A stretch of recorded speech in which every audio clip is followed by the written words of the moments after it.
નમસ્કાર દોસ્તો, ભૂગોળની દુનિયામાં સ્વાગત છે આપનું।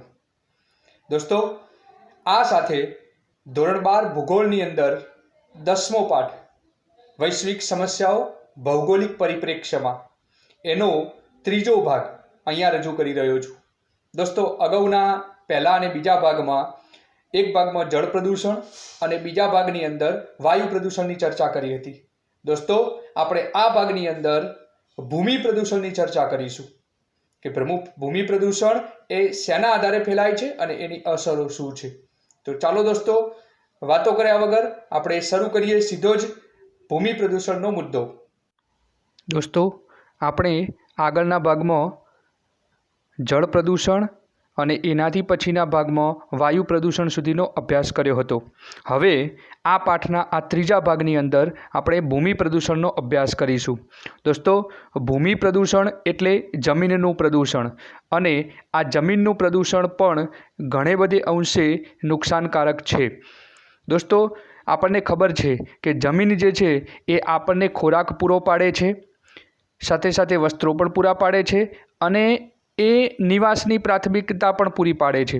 આપણે જમીન પર રહીએ છીએ, જમીન પર ખેતી કરીએ છીએ, ખેતી થાય છે એટલે એમાંથી ઘણું બધું પાકે છે, એ આપણે ખાઈએ છીએ। કપાસ જેવી વસ્તુઓ જેમાંથી પાકે છે તો આપણને જે કપડાં છે એ પણ મળી આવે છે। તો આવી બધી જરૂરિયાતો જે છે એ જમીન આપણને પૂરી પાડે છે।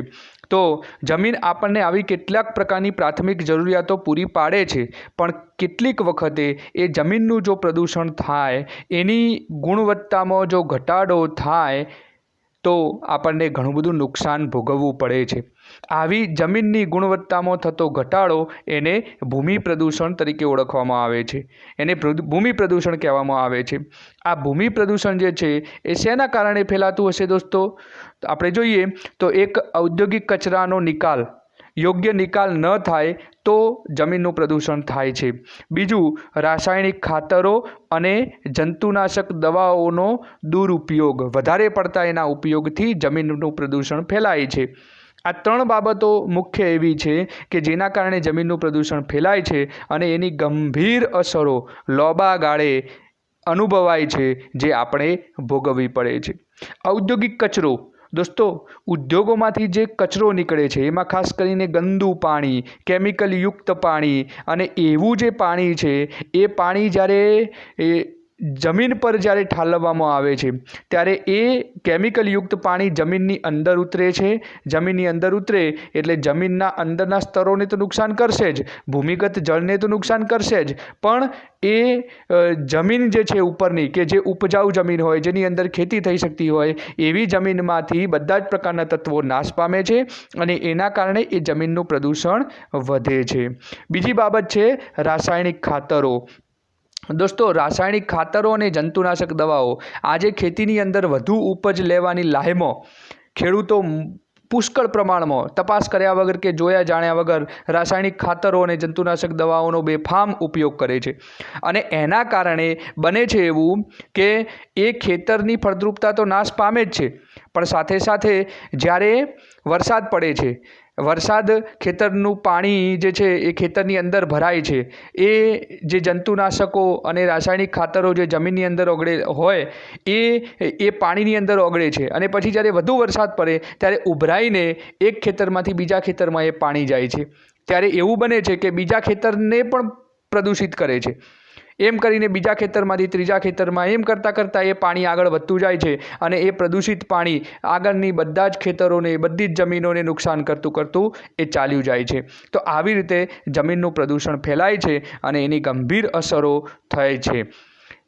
એના માટે કેટલાક ફોટોગ્રાફ્સ જોઈએ જેનાથી આપણને ભૂમિ પ્રદૂષણનો વધારે ઊંડો ખ્યાલ આવશે।